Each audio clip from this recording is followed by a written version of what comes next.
Okay, I have an original effect to share with you today. So for this, you need the ace through jack of any one of the four suits. That would be just fine. Now, since we know the ordering of the cards, we probably should give them a good mix. In fact, I'm going to have you help me mix them as well.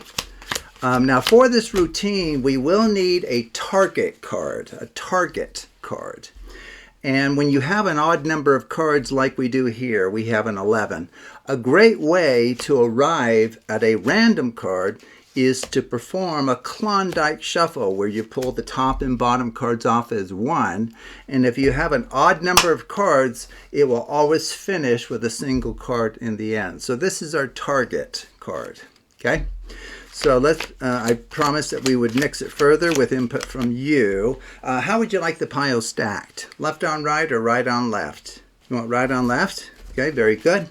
Now at this point, I'll go ahead and just give it something called a Charlier shuffle. And if you haven't seen this before, it's a great one to learn. It's kind of a top to bottom, bottom to top sort of shuffle. But more importantly, I need you to come in here and perform a random cut wherever you would like. So the spectator would come in here, cut the cards, and complete the cut. Now we're going to reveal the identity of our target card. So it could have been one, oh, it's the jack. It could have been any one of the 11 cards. Okay, so that is our target card. So to finish, what I'm going to do is just deal out the cards into a pentagon shape, which has 5 vertices. So maybe I'll have the top vertex up here. And then we'll go like that. And then we're trying not to go off the camera there. Okay. And then one over here. Somewhat of a pentagon, even though we're going off the screen. Apologize for that. A little bit better. Not really. Let's just keep adjusting without going off the top. We need a bigger pad here. Okay, so I did 1, 2, 3, 4, 5. Let's see. 1, 2, 3, 4, 5. Okay. Wow, barely fit things.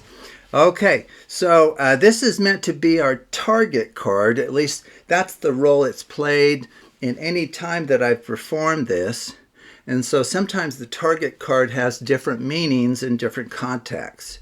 So what we're going to do is just take a look at the cards in the pairs, and we're going to have to try to figure out, is this truly, the jack, is it truly a target card for the pairs that we've set out? Okay, so we have, see, a 3 and an 8. Let's see, 4 and a 7.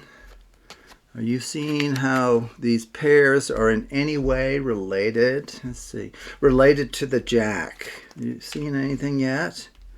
Let's see, the 10, 6 and a 5. Okay. Wow. And so in what way would you say that the jack turned out to be a great target card for this routine? What's that? Look at the values of the cards in the pairs. Well, I see that 3 and 8 and 10 and wait a second. You saw it before I did.